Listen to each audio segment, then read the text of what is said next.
नमस्ते सहेलियों, कैसे हैं आप। क्या आपके यहाँ भी बारिश हो रही है और कुछ स्ट्रीट फूड खाने का मन कर रहा है, पर बारिश की वजह से आप बाहर नहीं जा पा रही हैं। तो चलिए आइए मेरे साथ और बनाइए एक ऐसा स्ट्रीट फूड जो सबके दिल पर राज करता है। घर पर अवन नहीं है तो कोई बात नहीं, आज हम ऐसी ट्रिक दिखाएंगे जिससे आप अपनी नॉर्मल कढ़ाई में बिल्कुल मार्केट जैसा सॉफ्ट टेस्टी पिज़्ज़ा और पाव बनाकर तैयार कर सकती हैं। तो चलिए मिलकर बनाते हैं पिज़्ज़ा। आप मेरे साथ भी पिज़्ज़ा बनाइए।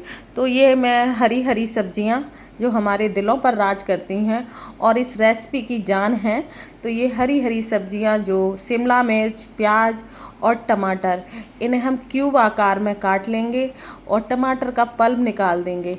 और बारी है हमारी शहंशाह यानी कि पिज़्ज़ा बेस की।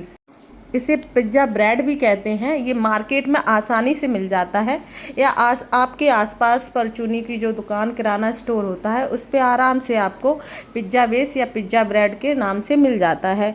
ये एक पैकेट में 2 बेस निकलते हैं और शायद ये 50 रुपए का एक पैकेट पड़ जाता है।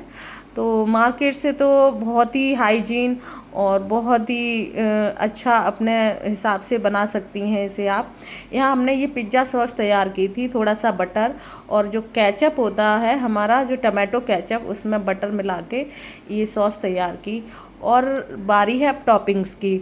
तो ये जो सब्जियां हमने काटी थी, हरी सब्जी जिसमें कि ये शिमला मिर्च, टमाटर और प्याज था, पहले हमने जो बटर वाली सॉस तैयार की थी वो पिज़्ज़ा ब्रेड पर लगाई थी और उसके बाद वो हरी सब्जियां लगाई थी। यहाँ पर हमारी कढ़ाई हमने 10 मिनट पहले ही गर्म होने रख दी थी, वो गर्म हो चुकी थी और उस पर से हमने ये पिज़्ज़ा रख के कम से कम 15 से 20 मिनट बिल्कुल स्लिम आंच पर, मध्यम से भी लो, बिल्कुल लो आंच पर इसको हमने कढ़ाई को रखा था। ये दूसरा पिज़्ज़ा हम बना रहे हैं। तो ये बहुत ही टेस्टी बने थे, बहुत ही मन को शांति दे रहे थे, खाने में बहुत अच्छे थे।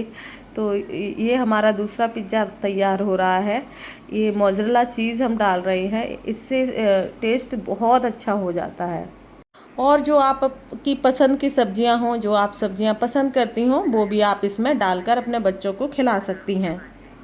अब पिज़्ज़ा को कढ़ाई से निकालकर इसे चाकू की मदद से 4 पीस में काट लेंगे। आपका जैसे भी बनता आप वैसे उस हिसाब से काट लीजिए।